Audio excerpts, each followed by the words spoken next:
एक तो हमने लर्निंग ऑब्जेक्टिव 6 और 7 के असाइनमेंट डिस्कस करेंगे, क्वेश्चंस आपको दिए थे, और फिर इसके बाद फ्रेश कंसेप्ट स्टडी करेंगे, liability of partners and firm.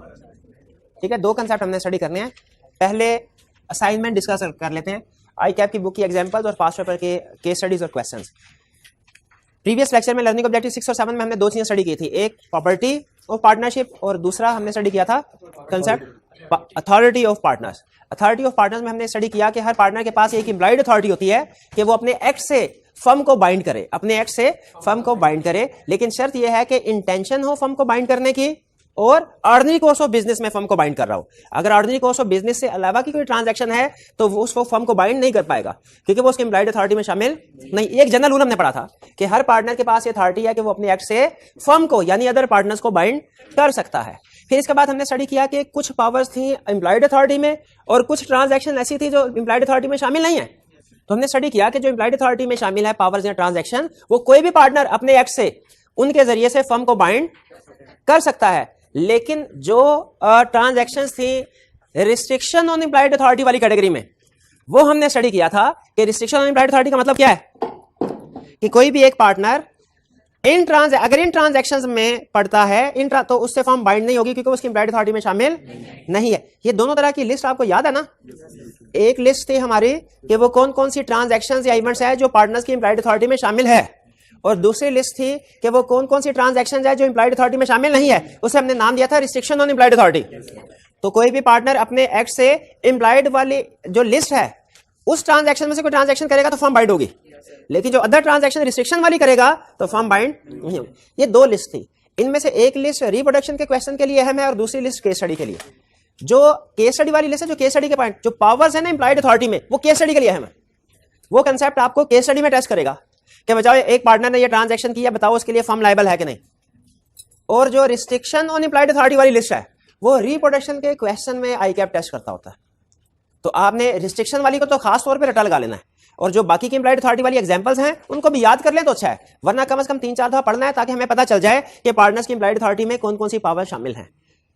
ये हमने कंसेप्ट कवर कर लिए थे दोनों, property of the partnership firm वाला भी और अथॉरिटी वाला भी। ठीक, प्रॉपर्टी ऑफ द पार्टनर। कोई क्वेश्चन है तो पूछ लीजिए, कोई क्वेश्चन पूछना चाहें तो पूछ लीजिए, कोई क्वेश्चन नहीं पूछना? चलिए मेरा एक क्वेश्चन आपसे, सिर्फ एक question property of the partnership के कंसेप्ट में से।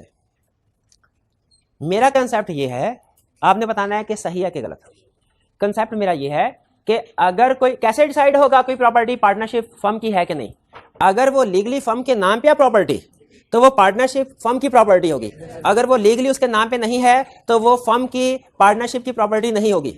बताइए क्या मेरा कंसेप्ट ठीक है? कितने सोर्स का ख्याल है ये कंसेप्ट ठीक है, और कितनों का ख्याल है गलत है, और बाकियों का क्या ख्याल है? आपका क्या ख्याल है? आपका क्या कोई ख्याल नहीं है? हाँ भाई, आपका क्या ख्याल है? कुछ भी नहीं। क्या करेंगे जिंदगी में? कुछ भी नहीं। याद रखिए, लीगल टाइटल इस चीज को डिसाइड नहीं करता कि कोई प्रॉपर्टी फर्म की प्रॉपर्टी है कि नहीं। आप प्रॉपर्टी ऑफ द फर्म के 3-4 पॉइंट्स अपने सामने रख लें, उनमें कहीं पे उसने ये नहीं लिखा कि लीगल टाइटल की बेस पे डिसाइड होगा कि कोई प्रॉपर्टी फर्म की प्रॉपर्टी है कि नहीं, बल्कि वो हमें रूल देता है।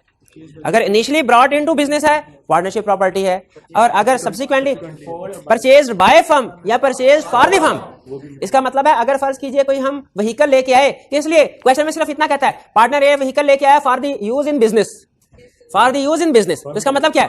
For the firm.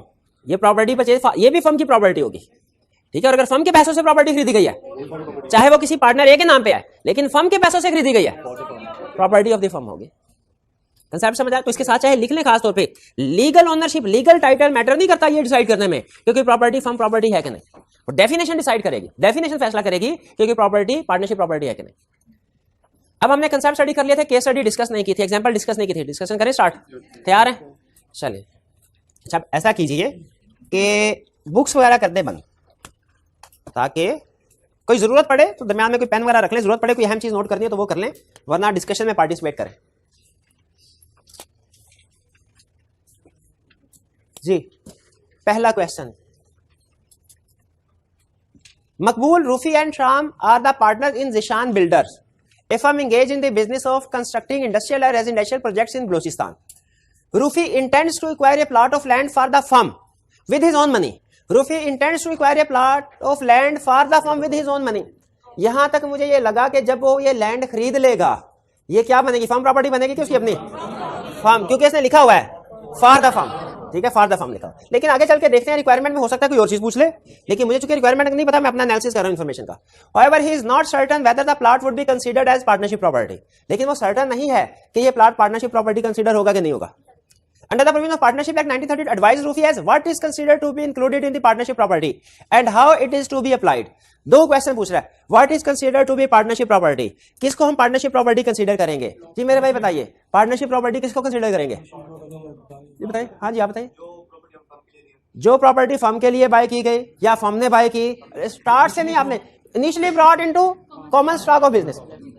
Initially brought का लफ्ज है, इनिशियली बॉट का वर्ड नहीं है, क्योंकि ओनर हो सकता है कि अपने घर से एसेट ले आए, ब्रॉट इनटू बिजनेस, फिर उसके बाद या उसमें कोई इंटरेस्ट, राइट और interest in the property so brought, फिर उसके बाद property purchase by firm or for the firm including goodwill, और फिर आखिरी लाइन क्या थी, any property purchase with the money of partnership is deemed to be partnership property. Firm के पैसे से जो प्रॉपर्टी खरीदेंगे पार्टनरशिप प्रॉपर्टी है। आगे क्या लिखा था, अनलेस कॉन्ट्रेरी इज प्रूव्ड, और कॉन्ट्रेरी का मतलब क्या है, अगर इरादा कुछ और था, कुछ और था। शाबाश, तो यहां पे हमने डेफिनेशन छाप दी, कोई इशू तो नहीं है।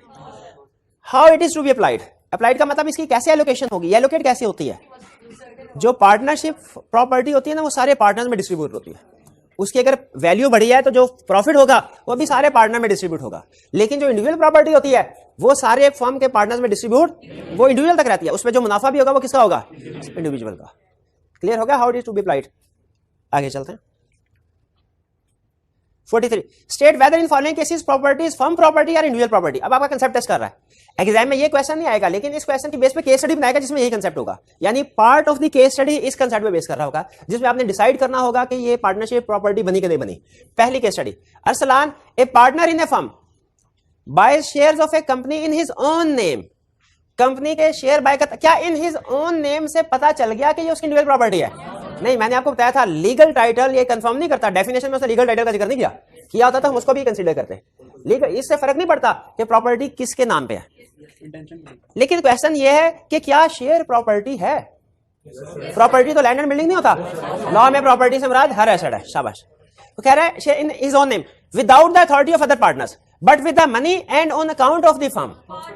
किसका पैसा यूज हुआ? अब सिचुएशन ये, फर्म का पैसा यूज करके अपने नाम से एसेट खरीद लिया, तो क्या उसका हो गया?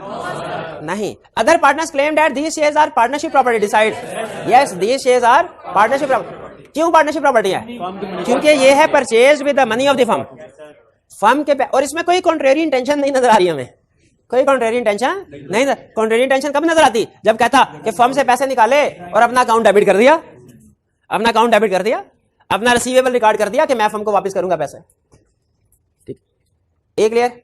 B, Azam Babar and Karim are partners in a business, they buy property in the name of fictitious person, in the name of fictitious person. इससे फर्क पड़ता है कि किसके नाम पे प्रॉपर्टी, लीगल टाइटल से फर्क नहीं पड़ता। With the money of the partnership, ये फर्म प्रॉपर्टी है। कैसे पता? फिक्टिशियस पर्सन से पता चला फर्म प्रॉपर्टी, मनी से पता चला, फर्म का पैसा यूज हुआ, फर्म की property. Clear. Unless contrary intention appear, इसमें कोई कॉन्ट्रेरी इंटेंशन अपीयर हो रहे, कुछ भी नजर नहीं आ रहा कि उसने पैसे निकाले तो क्या डेबिट किया क्या क्रेडिट किया। अच्छा मैं आपसे पूछता हूं, कॉन्ट्रेरी इंटेंशन उन्होंने कहा तो मुझे याद आ गया, एक बंदे ने अपनी व्हीकल फर्म को दी और फर्म में एंट्री रिकॉर्ड कर दी, vehicle debit capital account credit, किसकी प्रॉपर्टी है? Firm property. ठीक है। लेकिन फर्ज कीजिए अगर क्वेश्चन में ये कह देता है कि वो व्हीकल लेके आया लेकिन उसने अपना अकाउंट क्रेडिट नहीं किया और उसने कहा ना ना मेरा अकाउंट क्रेडिट ना करना, मेरा अकाउंट क्रेडिट ना करना, क्वेश्चन में मना कर दिया उसने। अब ये पार्टनरशिप प्रॉपर्टी है कि नहीं? पार्टनरशिप प्रॉपर्टी नहीं है, क्योंकि जो उसने कहा ना कि मेरा अकाउंट क्रेडिट ना करना, मेरा ना, इसका मतलब अपनी इंटेंशन बता रहा है कि ना ना भाई इसको पार्टनरशिप प्रॉपर्टी नहीं बनाना। क्योंकि देखिए एंट्री पूरी होगी ना, अकाउंटिंग में आप पढ़ते हैं एसेट डेबिट होगा तो कैपिटल क्रेडिट होगा, जब कैपिटल ही क्रेडिट नहीं तो एसेट कहां से डेबिट होगा? तो वो इंडिविजुअल, इसका मतलब है वो ये बताना चाह रहा है कि मेरी इंडिविजुअल प्रॉपर्टी इसको रखना। और इसी तरह अगर कोई फर्म की प्रॉपर्टी अपने घर ले जाए, अब घर ले जाए, क्या वो इंडिविजुअल प्रॉपर्टी बन जाएगी? फर्म की प्रॉपर्टी रहेगी। ठीक है। इंटेंशन उसने क्योंकि कोई कॉन्ट्रेरी इंटेंशन नहीं है अभी तो, लेकिन अगर वो कहे कि प्रॉपर्टी लेके जाते उसने अपना अकाउंट डेबिट कर दिया, अपना अकाउंट डेबिट कर दिया। जो अपना अकाउंट डेबिट करना है ये क्या बता रहा है, वो ड्राइंग कर रहा है, इसको अपनी पर्सनल प्रॉपर्टी बना रहा है। उसने अपना कैपिटल अकाउंट उतने से कम कर दिया। कॉन्ट्रेरी इंटेंशन पता चल गया? कैसे पता चलेगा? बुक में एंट्री की करेंगे, इससे पता, ये है कॉन्ट्रेरी इंटेंशन। आगे चलते हैं। See Numan and Usman are partners. Numan buy share from stock exchange in his own name. In his own, तो कंफर्म हो गया ना? नहीं हुआ। With the monies and on account of the firm. Firm property, firm के पैसों से खरीदा, फर्म प्रॉपर्टी है। Value of share subsequently increase by considerable amount. Numan claims that share are his personal property. क्या पर्सनल प्रॉपर्टी है? Personal property नहीं है, firm property है। क्यों? फर्म के पैसों से, और कॉन्ट्रेरी इंटेंशन है ही नहीं। D Sadia and Rabia are partners. Sadia buys land with partnership money for her sole benefit.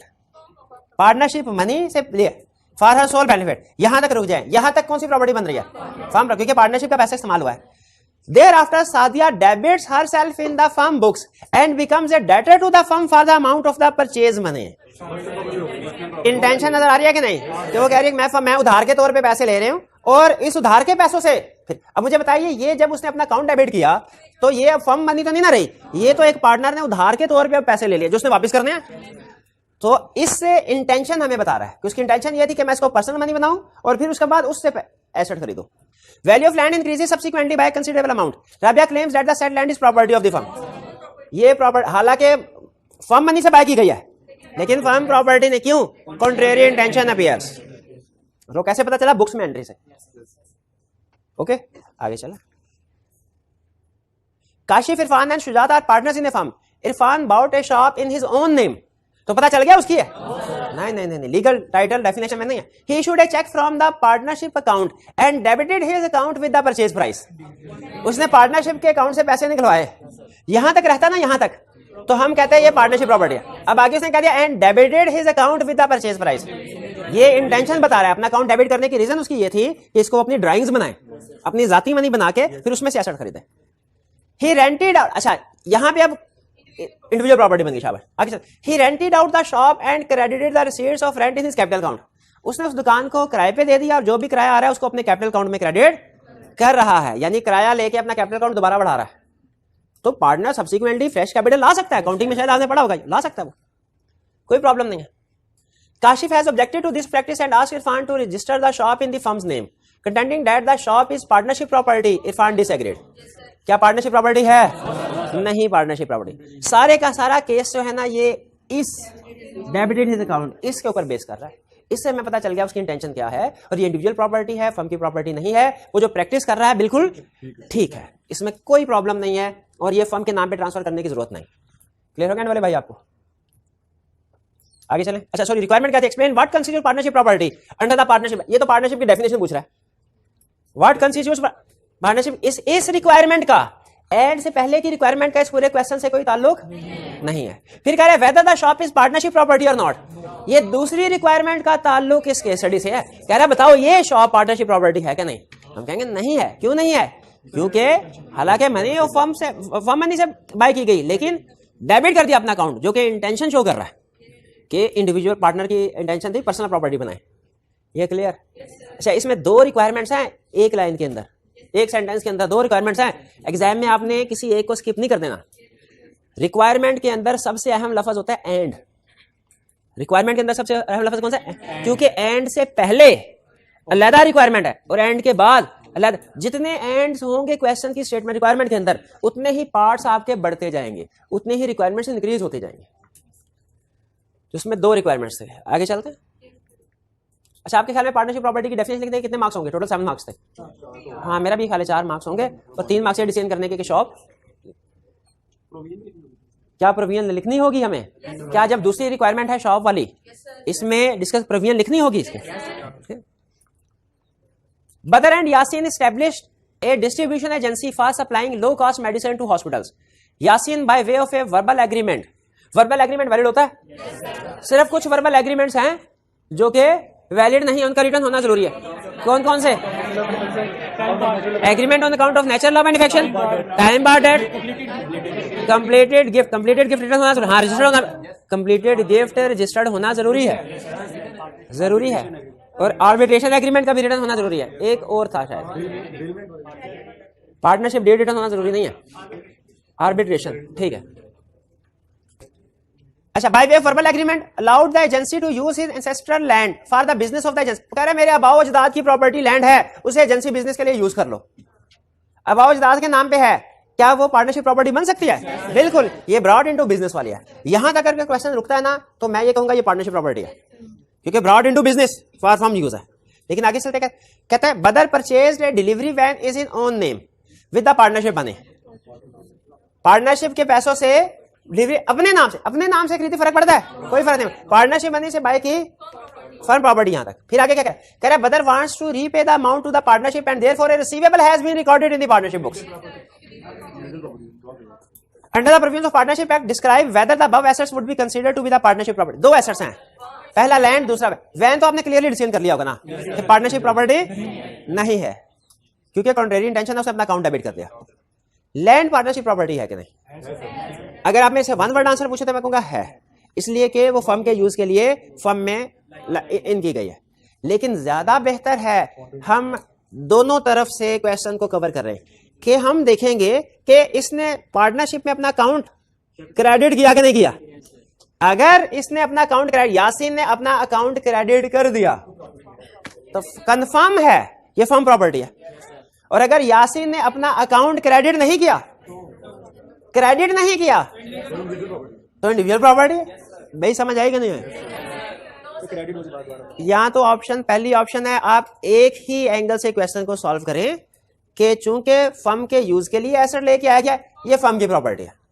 ये समझ आ गई? ये भी कर रहे हैं, ठीक है। दूसरा, जिस तरह हम फर्म से चीज निकाल के लेके जाते हैं, कैसे पता चलता है ये इंडिविजुअल है कि फर्म की है प्रॉपर्टी? बुक्स में एंट्रीज है। जब चीजें निकालेंगे तो अपना अकाउंट डेबिट करेंगे, और जब कोई चीज फर्म में ऐड कर रहे हैं, कैसे पता चलेगा फर्म प्रॉपर्टी है कि इंडिविजुअल? अकाउंट देखेंगे। अगर अकाउंट क्रेडिट किया उसने, यानी अपना कैपिटल बढ़ाया है, तो 100% कंफर्म हो गया फर्म प्रॉपर्टी है। और अगर अपना अकाउंट क्रेडिट नहीं किया उसने, तो इसका मतलब है वो इसको एज कैपिटल इंट्रोड्यूस नहीं करवा रहा, वो इसको अपना फ्रेश कैपिटल नहीं समझ रहा, ये फर्म प्रॉपर्टी नहीं, ये इंडिविजुअल प्रॉपर्टी होगी। तो चाहे वन वर्ड आंसर दे दें वन एंगल से, चाहे दोनों एंगल्स कवर कर लें कि जिस तरह कोई बंदा फर्म से निकाल के लेके जाता है पैसे, तो हम देखते हैं कि उसने अपना अकाउंट डेबिट किया कि नहीं किया। और अगर क्वेश्चन साइलेंट हो तो हम क्या कहते हैं? फर्म प्रॉपर्टी है। उसी तरह अगर कोई पार्टनर लेके आया तो हम देखेंगे अपना अकाउंट क्रेडिट किया कि नहीं किया। अगर क्रेडिट किया तो फर्म प्रॉपर्टी, और अगर क्वेश्चन साइलेंट है तो हम चूंकि फर्म यूज के लिए। ये क्लियर? आगे चलें। 46 authority of a partner to bind the firm is called implied authority, provided कि वो इंटेंशन टू बाइंड फर्म हो, और सबसे अहम चीज ऑर्डिनरी कोर्स ऑफ बिजनेस की ट्रांजैक्शन हो। अब ऑर्डिनरी कोर्स ऑफ बिजनेस में कौन कौन सी ट्रांजैक्शन है, कैसे पता चलेगा? वो इम्प्लाइड अथॉरिटी के अंदर लिखी हुई है। ऑर्डिनरी कोर्स ऑफ बिजनेस की ट्रांजैक्शन, भाई अगर कोई ऑर्डिनरी कोर्स ऑफ बिजनेस की ट्रांजैक्शन और पार्टनर करता है, क्या वो दूसरे पार्टनर को बाइंड करेगी? कैसे पता चलेगा कौन कौन सी transaction ordinary course of business की है? लिस्ट है। और आपको मैंने बताया था ये लिस्ट केस स्टडी में वो टेस्ट करेगा। लिस्ट याद है? क्लास में कितने ऐसे स्टूडेंट्स हैं जिन्हें इम्प्लॉयड अथॉरिटी की या उसकी रिस्ट्रिक्शन वाली लिस्ट याद है? दोनों में से कोई भी एक याद है? जमाने 8-8 थे शायद पॉइंट, 8-8 ना सी 4-4 किसको याद है? शाबाश, सुनाइए। 3-4 पहले बताइए कौन सी बताने लगे, अथॉरिटी वाली कि रिस्ट्रिक्शन वाली? अथॉरिटी वाली बताइए, शाबाश। बाय गुड्स एंड सर्विसेज, कौन सी जिसमें फर्म डील कर रही है कि इमूवेबल? इमूवेबल के दोनों? ऑर्डिनरी कोर्स ऑफ बिजनेस की जो इमूवेबल प्रॉपर्टी को बाय करना या सेल करना है, ये इम्प्लॉयड अथॉरिटी में शामिल नहीं है। रिस्ट्रिक्शन में दोनों पॉइंट एक है। अच्छा मुझे बताइए, रिस्ट्रिक्शन में बाइंग इमूवेबल प्रॉपर्टी और डिस्पोज ऑफ इमूवेबल प्रॉपर्टी दोनों है कि कोई एक है? तो दो मुख्तलिफ पॉइंट्स है कि एक ही पॉइंट है? एक ही मुख्तलिफ पॉइंट, 2 पॉइंट आ गए। तो इसका मतलब है अगर एक पॉइंट याद कर लें तो 2 को, एक दूसरे 2 शिकार। शाबाश। और शाबाश, तू बारो मनी ऑन बिहाफ ऑफ एक पार्टनर मनी बारो कर सकता है, लोन ले सकता है ट्रेडिंग बिजनेस में। जैसे लॉयर्स का बिजनेस ट्रेडिंग बिजनेस होता है, सर्विस बिजनेस। चार्टर्ड अकाउंटेंट्स का बिजनेस ट्रेडिंग बिजनेस होता है, सर्विस बिजनेस होता है। डॉक्टर्स का बिजनेस ट्रेडिंग बिजनेस होता है, सर्विस बिजनेस होता है। ट्रेडिंग। अच्छा, authority of partner to buy is called implied authority. कह रहे list the acts which can not be exercised by partner as implied authority. बताया था ना कि 2 लिस्ट हैं, एक रिलेटिव वाले क्वेश्चन में पूछता है, केस स्टडी में पूछता है। रिप्रोडक्शन वाले क्वेश्चन में रिस्ट्रिक्शन पूछता है। जो आपको नहीं याद होंगी, कंफर्म है नहीं याद होंगी जी। बैंक अकाउंट भी नहीं खुलवा सकता, शाबाश। और कर्जा माफ नहीं कर सकता, आउट ऑफ कोर्ट सेटलमेंट नहीं कर सकता। नहीं, ये तो मैंने क्लास में अल्फाज इस्तेमाल किया समझाने के लिए, जो बुक में लिखे हुए हैं वो बताएं। ये घर जाके नहीं पढ़े तो इसी तरह होता है, वो किसी तरह का सोल्यूशन देखे ना फौरन पता चल जाता है ये पढ़ने वाला है कि नहीं है। क्लास वाली एग्जांपल्स, क्लास वाले अल्फाज यूज किए होंगे, बुक वाले अल्फाज नहीं यूज किए होंगे, उसने एग्जामिनर मार्क्स नहीं देता, क्योंकि आप अपने अल्फाज जो समझने समझाने वाला लॉ और है और एग्जाम में रटा लगाने वाला लॉ और है, ठीक है। तो हेडिंग्स तो कम से कम एक्सप्लेनेशन अपने अल्फाज में लिख लें, कम से कम हेडिंग तो वही होनी चाहिए ना। आगे रिस्ट्रिक्शन ऑन एम्प्लॉयड अथॉरिटी, बिल्कुल ठीक है। Under the provisions of Partnership Act 1932, list down any 4 restriction imposed on the implied authority of a partner. हमारी क्लास के 4 स्टूडेंट ऐसे हैं जो 4 रिस्ट्रिक्शन बता सकते हैं। हाँ, पार्टनरशिप एग्रीमेंट में नहीं, क्या था हरी, पार्टनरशिप एग्रीमेंट में एंटर नहीं हो सकती फर्म, ये रिस्ट्रिक्शन में था हरी। चले ठीक है, ठीक है, आगे चलते हैं। A and B are partners, A with the intention to bind the firm goes to a shop. अच्छा मुझे बताइए, 2 क्राइटेरिया एम्प्लॉयड अथॉरिटी में, इंटेंशन होनी चाहिए और ऑर्डिनरी कोर्स ऑफ बिजनेस। दोनों में से कोई एक भी फिट हो जाए तो एम्प्लॉयड अथॉरिटी काम कर जाएगी कि दोनों पूरी होनी चाहिए? A with the intention to bind the firm, इसका मतलब अभी हम डिसाइड नहीं कर सकते। Goes to shop and purchases certain articles on behalf of the firm which are generally used in partnership business. ये क्यों लिखा generally used in partnership business? Ordinary course of business. तो इसका मतलब ये एम्प्लॉयड अथॉरिटी है, एम्प्लॉयड अथॉरिटी में firm bind है कि नहीं? Subsequently, A uses these articles personally. Is firm liable to pay to supplier? क्या फर्म, उसने उठाया सामान उठाया, फर्म लाइबल है। क्यों फर्म लाइबल है? क्योंकि उसने एम्प्लॉयड अथॉरिटी के अंदर रहते हुए ट्रांजैक्शन किया। जब कोई अथॉरिटी के अंदर रहते हुए ट्रांजैक्शन करता है तो वो फर्म पे बाइंडिंग है। जब कोई पार्टनर अथॉरिटी के अंदर रह के ट्रांजैक्शन करता है फर्म पे बाइंडिंग है, अदर पार्टनर्स पे बाइंडिंग है। जैसे जब कोई एजेंट अपनी अथॉरिटी के अंदर रह के ट्रांजैक्शन करता था प्रिंसिपल पे बाइंडिंग होती थी। सिमिलर कंसेप्ट पार्टनरशिप में है, जब कोई पार्टनर अपनी अथॉरिटी के अंदर रह के ट्रांजैक्शन करता है फर्म पे, तो पार्टनर की अथॉरिटी में कौन कौन सी ट्रांजैक्शन है? 7 है कि 8 है? 8 वही ट्रांजैक्शन। तो इसमें फर्म लायबल है। Sale and purchase of normal goods, क्या लिखा था? Ordinary course of business. तो इसमें फर्म लायबल है कि नहीं?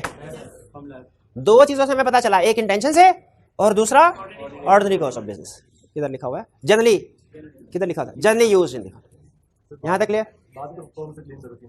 हाँ, फर्म थर्ड पार्टी को फर्म लायबल होगी। क्या बाद में फर्म उस पार्टनर से रिकवर करवा सकती है? यस, बिल्कुल, बाकी पार्टनर करवाएंगे ना उसे। ये हम स्टडी करेंगे आगे। रॉन्गफुल एक्ट एक कंसेप्ट है, अगर कोई, और फ्रॉड वाला कंसेप्ट भी है। थर्ड पार्टी को तो फर्म लायबल होगी, लेकिन बाद में उस अल्टीमेट रिस्पॉन्सिबल कौन होगा?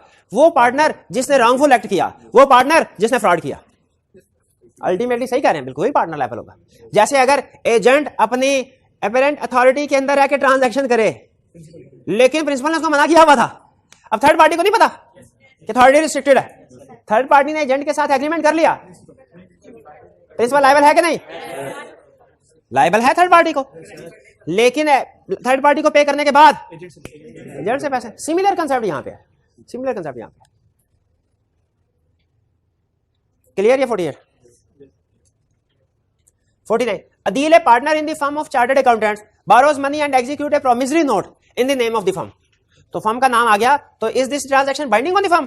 फर्म का नाम आ गया तो बाइंडिंग है, ट्रेडिंग बिजनेस नहीं है। हाँ, एम्प्लॉयड अथॉरिटी में क्या शामिल होता है? सर्विस के लिए बारो लेना, ठीक है। ये ट्रांजैक्शन फर्म के ऊपर बाइंडिंग नहीं है, एम्प्लॉयड अथॉरिटी में नहीं है। ये एम्प्लॉयड अथॉरिटी में नहीं है।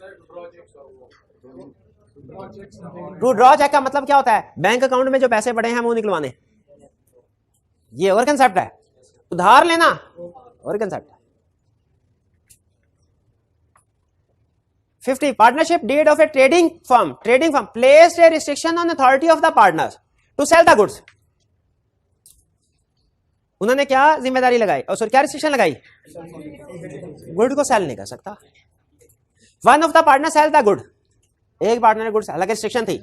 इस transaction binding on the firm. पहली चीज मुझे बताइए, एक मिनट हरे, क्या किसी पार्टनर की अथॉरिटी को रिस्ट्रिक्ट किया जा सकता है, जिस तरह किसी एजेंट की अथॉरिटी को रिस्ट्रिक्ट किया जा सकता है, पार्टनर की अथॉरिटी को भी रिस्ट्रिक्ट किया जा सकता है। अब जब एजेंट ने अपनी अथॉरिटी से एक्सीड किया, डिपेंड करता है थर्ड पार्टी को नॉलेज है कि नहीं है। वैसे दो और चीजों पे भी डिपेंड करता है, रेटिफाई किया कि नहीं किया, इमरजेंसी सिचुएशन थी। लेकिन चूंकि क्वेश्चन में कोई इसका जिक्र नहीं है, आप उसको साइड पे भी लगा सकते हैं, लिखना चाहे सोल्यूशन में लिख भी सकते हैं साइड पे भी। अगर एजेंट ने अपनी अथॉरिटी से एक्सीड किया, प्रिंसिपल थर्ड पार्टी को लायबल है कि नहीं, डिपेंड करता है। थर्ड पार्टी को पता है कि एक्सीड किया था तो प्रिंसिपल लायबल नहीं, और अगर थर्ड पार्टी को नहीं पता था, यहां पे भी एक पार्टनर ने अपनी अथॉरिटी से एक्सीड किया, फर्म लायबल है कि नहीं, डिपेंड करता है। अगर थर्ड पार्टी को पता था पार्टनर अपनी अथॉरिटी से एक्सीड कर रहा है, फर्म लायबल नहीं है, और अगर थर्ड पार्टी को नहीं पता था, clear. 51 Jazib and Ghalib are partners in the firm. Partnership deed restricts the implied authority of Jazib to borrow money in the name of firm.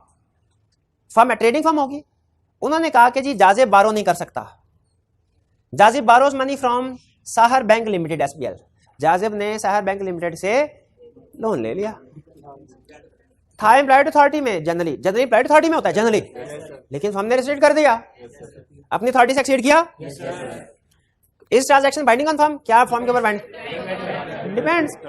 शहर बैंक को पता था अगर तो पार्टनर अथॉरिटी से एक्सीड कर रहा है तो फर्म लायबल नहीं है, वो फिर पार्टनर से पैसे निकलवाएगा, और अगर शहर बैंक को नहीं पता था फिर firm liable. Naima and Raima are partners in a cloth business. Naima orders in firm's name and on firm's letterhead to be supplied with 2 bags of wheat at her residence. Intention है, देखिए उसने firm का नाम इस्तेमाल किया, firm का letterhead use किया, intention है उसकी बाइंड करना फर्म को। लेकिन क्या ये ट्रांजैक्शन आर्टिकल का बिजनेस है? ऊपर क्लॉथ बिजनेस कह रहा है, ये बैग्स ऑफ वेट कह रहा है, और फिर आगे फर्दर, हालांकि इससे ज्यादा फर्क नहीं पड़ता, लेकिन हमारा यकीन मजीद पुख्ता हो जाता है। कैसे? हालांकि केस इधर ही सॉल्व हो गया था, वीट पे ordinary cost of business transaction नहीं है, फर्म बाइंडिंग में। कमर्शियल ट्रांजैक्शन रेजिडेंस में नहीं होती बिल्कुल, लेकिन असल जो कंक्लूजन में पहुंचे ना, रेजिडेंस की वजह से नहीं पहुंचे, वीट की वजह से, क्योंकि हो सकता है आगे की स्टडी उसमें रेजिडेंस का जिक्र ही ना करे, आप ढूंढते रहे, आप कहें रेजिडेंस नहीं है, चलो ठीक है वैलिड है। आपको पता ना चाहिए केस में किस लफ्ज से हम कंक्लूजन में पहुंचे। 53 Imran and Kamran are working in partnership as chartered accountants.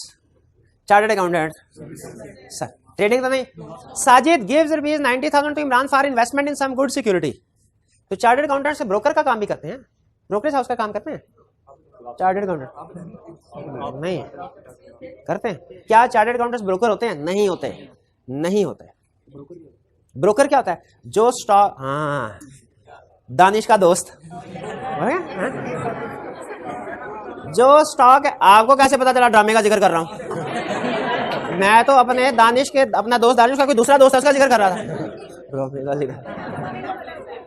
Broker वो होता है जो स्टॉक एक्सचेंज में शेयर सेल परचेज करता है। हमारे घर के बाहर जो बंदा प्रॉपर्टी की सेल परचेज करता है उसे हम क्या कहते हैं? Property dealer. जो स्टॉक एक्सचेंज में बैठ के कंपनीज के शेयर सेल परचेज करता है उसे क्या कहते हैं? ब्रोकर। वो कहता है चार्टर्ड अकाउंटेंट 90,000 दिया, उसे कहा भाई किसी अच्छे इन्वेस्टमेंट में शेयर खरीद लोगे check. Imran does not tell anything to his को पार्टनर। अच्छा, क्या ये ऑर्डिनरी कॉस्ट ऑफ बिजनेस की ट्रांजैक्शन है? चार्टर्ड अकाउंटेंट्स नॉर्मली फर्म्स का ऑडिट करते हैं, वेरिफिकेशन वाले काम करते हैं, रिकॉर्ड्स की वेरिफिकेशन वाले काम करते हैं। इन्वेस्टमेंट वगैरह वाले काम नॉर्मली इक्का दुक्का कोई कर रहा हो तो कर रहा हो, नॉर्मली नहीं करते। तो ये ऑर्डिनरी कॉस्ट ऑफ बिजनेस की ट्रांजैक्शन है। Imran does not tell anything to his को partner Kamran about it and misappropriates the money, और पैसे लेके भाग जाता है। Sajid files a suit on the firm for the recovery of his ₹90,000। Sajid का तो पार्टनर है, पार्टनर के एक्ट के लिए फर्म लायबल नहीं होती उस वक्त जब एम्प्लॉयड अथॉरिटी का केस हो। क्या ये एम्प्लॉयड अथॉरिटी का केस है? एम्प्लॉयड अथॉरिटी का केस क्यों नहीं है? ऑर्डिनरी कॉस्ट ऑफ बिजनेस की ट्रांजैक्शन नहीं है, क्योंकि उनका रूटीन का काम इन्वेस्टमेंट, शेयर्स में इन्वेस्टमेंट करना नहीं होता। चलिए अगली केस स्टडी जिसको कहूंगा वो बताएगा। तैयार है? ये भाई से पूछे तैयार है? ये तैयार है? किस लिए? केस स्टडी सॉल्व करने के लिए। Amjad, Babar and Zahid are partners. Zahid and active partners signed a land transfer deed on behalf of firm without authorization from other partners to improve cash flows of the firm. Cash firm को पैसों की जरूरत थी, उसके लिए उसने लैंड ट्रांसफर, लैंड बेच दी. क्या फर्म के ऊपर बाइंडिंग है? क्यों बाइंडिंग नहीं है? ये ऑर्डिनरी कोर्स ऑफ बिजनेस की ट्रांजैक्शन नहीं है. कैसे पता चला ऑर्डिनरी कोर्स की ट्रांजैक्शन? ये एम्प्लॉयड अथॉरिटी में नहीं है, ये रिस्ट्रिक्शन में है. रिस्ट्रिक्शन में जितनी भी एग्जांपल्स हैं वो ऑर्डिनरी कोर्स ऑफ बिजनेस की नहीं है. क्लियर हुआ मेरे भाई? ये सेल ऑफ इमूवेबल प्रॉपर्टी हमने एम्प्लॉयड अथॉरिटी की लिस्ट में पढ़ा था कि नहीं पढ़ा था? बताइए. एम्प्लॉयड अथॉरिटी की लिस्ट में नहीं पढ़ा था, रिस्ट्रिक्शन में पढ़ा था.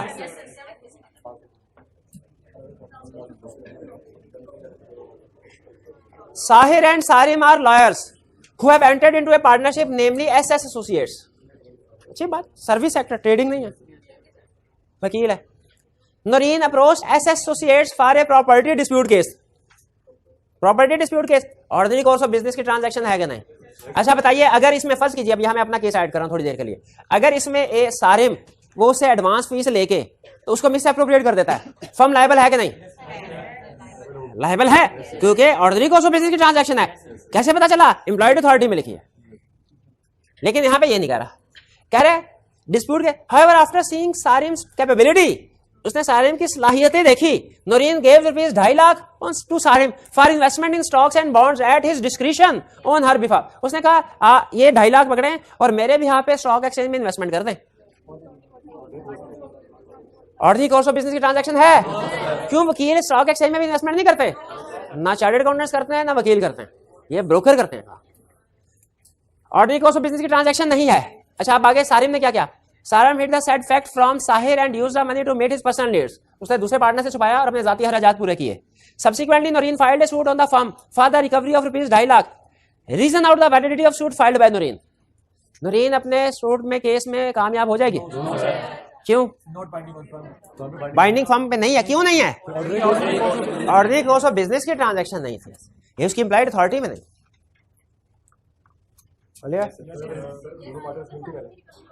अगर दोनों पार्टनर्स मिलके कर रहे होते तो फर्म के नाम से केस फाइल नहीं हो सकता, ड्यूअल पार्टनर के नाम. जैसे अगर नोरीन ने ये केस फाइल किया होता ना, किसके खिलाफ?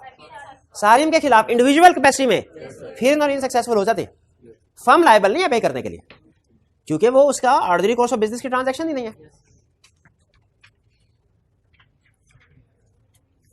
तकी Saqib and Abrar are partners in a trading firm. Trading firm किस लिए बताया होगा आपके ख्याल में? ट्रेडिंग फर्म बाहर वाले. By an agreement among themselves, they decided that no partner shall have the authority to buy or sell goods beyond the limit of rupees 20,000 without the consent of other partners. 20,000 से ज्यादा कोई partner by cell नहीं कर सकता. Ignorant of this restriction, इसका क्या मतलब होता है? कि पता नहीं था. किसको पता नहीं था? वाजिद को. Wajid did not know restriction. Wajid sold goods worth rupees 45,000 to Saqib who did not consult with other partners. कौन से वाला केस है? Partner exceeded his authority. Partner in view of the previous partnership and explain whether the firm and its partners are liable to Wajid under the above circumstances. Wajid ने साकिब को चीजें बेच दी, क्या firm liable है? कैसे लायबल? पार्टनर ने अपनी authority से एक्सीड किया, तो डिपेंड करता है थर्ड पार्टी को नॉलेज था कि नहीं था. यहां पे चूंकि नॉलेज नहीं था इसलिए फर्म लायबल है. अगर थर्ड पार्टी को पता होता पार्टनर अपनी अथॉरिटी से एक्सीड करे, स्टिल ट्रांजैक्शन करते, फर्म लायबल नहीं होती, फिर पार्टनर इंडिविजुअल कैपेसिटी में लायबल होता. थैंक्स. नहीं बस नहीं, अभी 20 मिनट पड़े, खुदा का खौफ करें. 20 मिनट, आप 2-3 मिनट की ब्रेक कर लें. हाँ, दो पास कर दीजिए जी. अब हम अपने फ्रेश कंसेप्ट की तरफ चलते हैं. स्टडी करने जा रहे हैं हम liability of partners and firm. अच्छा, इससे पहले हमने कंसेप्ट स्टडी किया था authority of rights and liabilities of partner था कि rights and duties of partner था. तो ड्यूटी का मतलब लायबिलिटी होता है तकरीबन. तो जब ड्यूटी या लायबिलिटी का कंसेप्ट पढ़ लिया, यहां पे तो दोबारा क्यों आ रहा है? ये थर्ड पार्ट, वो उनकी आपस के राइट्स एंड ड्यूटीज थे. ये अब हम स्टडी करने जा रहे हैं कि कोई पार्टनर और फर्म और पार्टनर के थर्ड पार्टी के साथ क्या लायबिलिटीज या ड्यूटीज है थर्ड पार्टी के पॉइंट ऑफ व्यू से स्टडी कर. अच्छा, एक तो कंसेप्ट ये स्टडी करेंगे, liability of partners and firm. Liability towards each other, नहीं, towards third parties, liability of partners and firm towards third party. Third party के साथ क्या ये स्टडी करेंगे। ये आप पहले केस स्टडी में सीख चुके हैं, सारी चीजें सीख चुके हैं, सिर्फ मैंने आपको रिप्रोडक्शन के क्वेश्चन के लिए तैयार करवाना है, वरना केस स्टडी में ये कंसेप्ट आप यूज कर चुके हैं। हाँ, जो एक और कंसेप्ट आपने केस स्टडी में यूज नहीं किया वो है effect of notices and representation. Effect of notices and representation, ये क्या कंसेप्ट है। वापडा ने बिल भेजा, 3 पार्टनर एबीसी, पार्टनर ए ने बिल को पढ़ा, अपने पास रख लिया, बिल पे करना भूल गया, अगले महीने सरचार्ज लग के बिल आ गया दोबारा। पार्टनर बी और सी ने वापडा के खिलाफ केस कर दिया कि हमें क्यों आपने बिल भेजा, हमें तो आपने बताया ही नहीं कि बिल है, पिछले महीने का देख रहे हैं, हमें तो कोई बिल वसूल नहीं हुआ। वापडा वालों ने कहा भाईजान हमने बिल आपको सेंड कर दिया था, वहां पे आपका पार्टनर ए बैठा था, उसने बिल वसूल कर लिया। तो पार्टनर बी और सी ने कहा हमें तो नहीं ना भेजा बिल, ठीक है, तो आपको चाहिए था हमें भी बिल भेजते। मुझे ये बताइए, अगर कोई फर्म के साथ कम्युनिकेशन करनी है तो हर पार्टनर के साथ अलग-अलग कम्युनिकेशन की जाएगी या किसी एक पार्टनर को भी कम्युनिकेट कर दिया था, किसी एक पार्टनर को भी कम्युनिकेट कर दिया तो समझा जाएगा फर्म को कम्युनिकेशन हो गई, प्रोवाइडेड एक्टिव पार्टनर हो, शाबाश। और भी चीजें हैं लेकिन कंसेप्ट ये स्टडी करेंगे। यह है नोटिस रिसीव्ड, कि कब यह समझा जाएगा कि कोई नोटिस जो एक पार्टनर ने रिसीव किया है वो रिसीव्ड बाय फर्म है, वो फर्म ने रिसीव किया। और दूसरा, अगर कोई पार्टनर रिप्रेजेंटेशन देता है, रिप्रेजेंटेशन किसको कहते हैं, स्टेटमेंट को। पढ़ा था नहीं से पहले, अगर कोई एजेंट अपने आप को रिप्रेजेंट करे कि मैं किसी दूसरे का एजेंट, स्टॉपल का रूल, अगर कोई माइनर रिप्रेजेंट करे अपने आप को कि मैं मेजर हूं, यह है रिप्रेजेंटेशन, स्टॉपल। अगर कोई पर्सन जो पार्टनर नहीं है अपने आप को रिप्रेजेंट करे मैं पार्टनर हूं, तो स्टॉपल।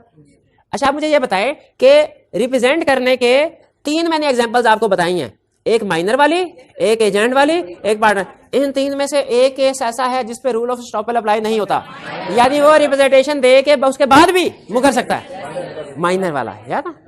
माइनर अगर कहता है मुझे लोन दो, मैं मेजर हूं, उसको लोन दिया जाता है, बाद में कहता नहीं मैं तो झूठ बोल रहा था, मैं तो माइनर हूं, तो उसको पकड़ा जाएगा, लोन निकल रहा है नहीं। अगर कोई बंदा कहे मैं इस फर्म का पार्टनर हूं और कोई बैंक उस फर्म को लोन दे दे, बाद में इस फर्म डिफॉल्ट करे, इस पार्टनर से पैसे रिकवर करवाए जा सकते हैं। ये कहने मैं तो झूठ बोल रहा था, मैं तो पार्टनर नहीं हूं, लॉ कहता नहीं, अब पार्टनर बन गए हो, रूल ऑफ स्टॉपल इस पे अप्लाई होगा, पार्टनरशिप पे अप्लाई, पार्टनर पे अप्लाई होगा रूल ऑफ स्टॉपल, एजेंट पे अप्लाई होगा रूल ऑफ स्टॉपल, माइनर पे अप्लाई नहीं होगा रूल ऑफ स्टॉपल, माइनर। तो ये रिप्रेजेंटेशन का वर्ड आपके लिए नया नहीं है, पहले पढ़ा हुआ। रिप्रेजेंटेशन का मतलब स्टेटमेंट देना लोगों को, तो स्टेटमेंट देना, तो कौन सी स्टेटमेंट एक पार्टनर देगा तो उसकी ऑफिशियल स्टेटमेंट, फर्म की स्टेटमेंट समझी जाएगी। ये पढ़ेंगे। अब पहले लायबिलिटी स्टडी कर लेते हैं। लायबिलिटी में है 3 situations, liability for acts of firm, liability for wrongful acts bye partner, liability for misapplication of money और प्रॉपर्टी बाय पार्टनर। ये है फर्म की लायबिलिटी का पार्टनर पे क्या इंपैक्ट आएगा, फर्म की लायबिलिटी का पार्टनर या फर्म के डेट्स का पार्टनर पे क्या इंपैक्ट है। यह है पार्टनर के एक्ट का दूसरे पार्टनर्स पे या फर्म पे क्या इंपैक्ट है। ये हमारा जनरल रूल है। कौन सा रूल है, पार्टनरशिप में बताइए पार्टनर्स की लायबिलिटी क्या होती है for the acts of firm.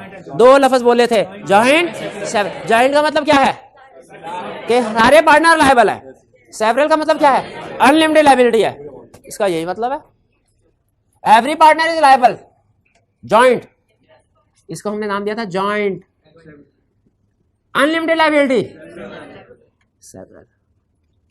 हाँ, लेकिन ये कहते हैं ठीक है सेवरल लायबिलिटी है, सेवरल लायबिलिटी है, जॉइंट एंड सेवरल, लेकिन अगर कोई पार्टनर अपने शेयर से ज्यादा पे कर देता है, दूसरे लोगों से एक्सेस अमाउंट रिकवर करवा सकता है।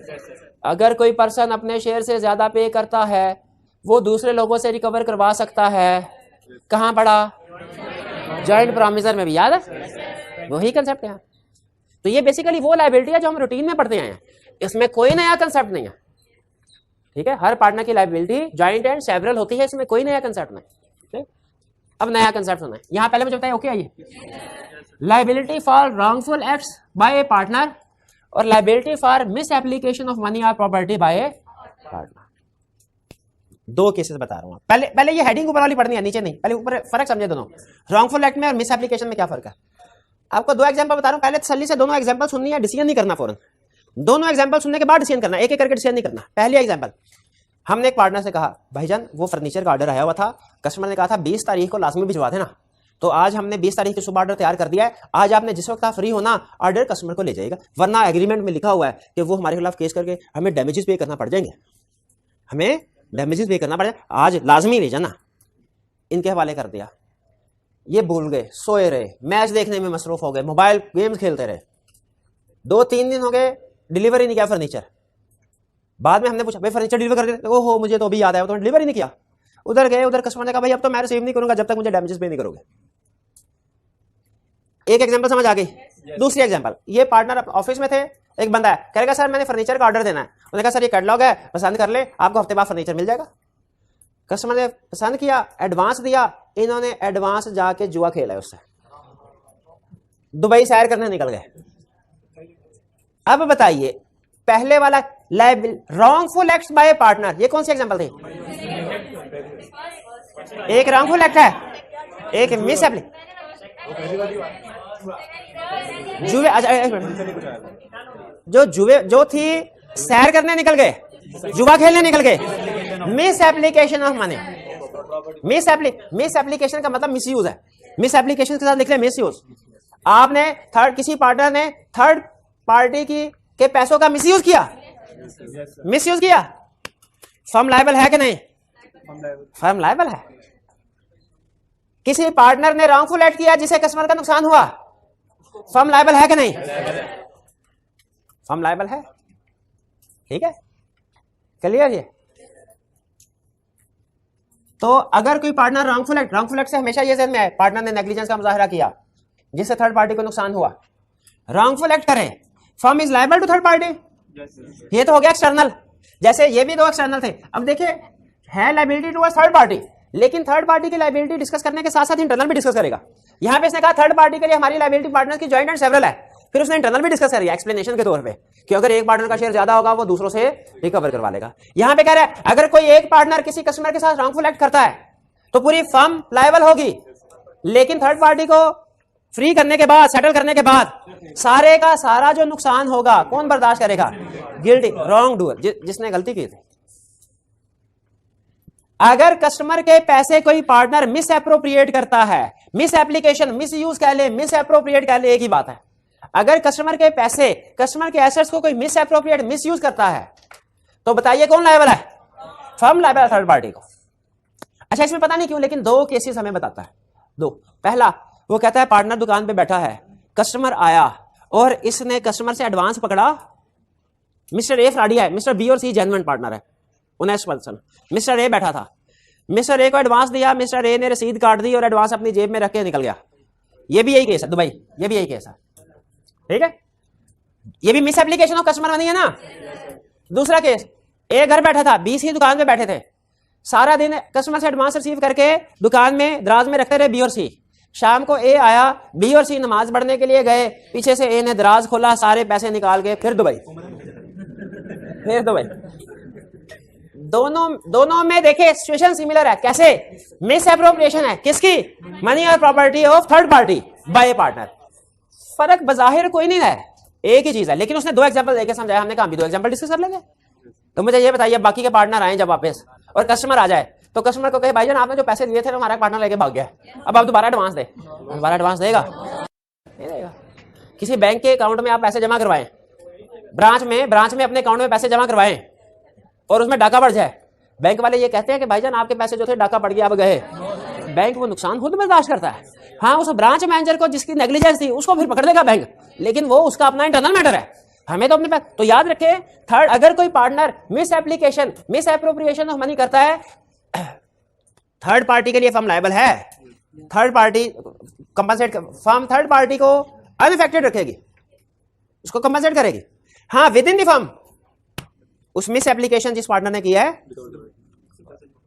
क्लियर हो गया? तीनों में फर्क समझ आ गया? ये तो है इजी था, ये तो आसानी से समझ आ जाता होता है ना। Liability for acts of firm के, फर्म के केस में पार्टनर्स की लायबिलिटी, फर्म ने अगर कोई एक्ट ऑफ फर्म का, तो फर्म ने अगर कोई लोन लिया है तो पार्टनर की लायबिलिटी क्या है? ये एक्ट ऑफ फर्म के साथ इसकी भी एग्जांपल, इसकी एग्जांपल बता दी ना, इसकी भी एग्जांपल लिखे। लोन बाय फर्म, कोई फर्म लोन लेती है, हर पार्टनर की लायबिलिटी जॉइंट एंड सेवरल है। इसकी क्या एग्जांपल बताई थी? फर्नीचर पहुंचाया नहीं टाइम पे। इसकी क्या एग्जांपल बताई थे? दराज से पैसे निकाल के दुबई निकल गया, जिधर मर्जी भेज दें। क्लियर? अब सुने इफेक्ट ऑफ, कब समझा जाएगा कि एक पार्टनर को नोटिस दिया इज इक्वल टू फर्म को नोटिस दिया? सबसे पहले नोटिस देना चाहिए एक्टिव पार्टनर को। आपने अगर किसी फर्म के खिलाफ केस फाइल करना है, फर्म के खिलाफ केस फाइल करना है,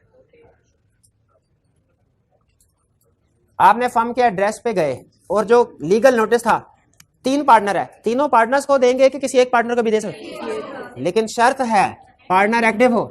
स्लीपिंग पार्टनर को नोटिस दिया वो वैलिड नोटिस नहीं समझा जाएगा। दूसरी शर्त, रिलेट करता हो अफेयर्स ऑफ द फर्म के साथ, पार्टनर के पर्सनल अफेयर के साथ रिलेट ना करता हो। पार्टनर ने अगर जाति किसी का लेना देना है उसका, तो अगर पर्सनल नोटिस मिला उसको, वो उसका फर्म से कोई ताल्लुक नहीं है, फर्म के मामला से। एक्टिव पार्टनर को देना है और नोटिस रिलेट करना चाहिए अफेयर्स ऑफ फर्म के साथ। और तीसरा, not related to fraud of partner, जिसने फ्रॉड किया है उसी को नोटिस नहीं दे देना। अगर फर्ज कीजिए हमने फर्म के खिलाफ, हम एक पार्टनर ने, जैसे पिछला केस था नूरीन वाला, सारिम वाला, नूरीन ने किसको दिए थे? 2 सारिम और कौन सा था? सारिम के साथ दूसरा पार्टनर कौन था? साइमा नहीं थे, साहिर।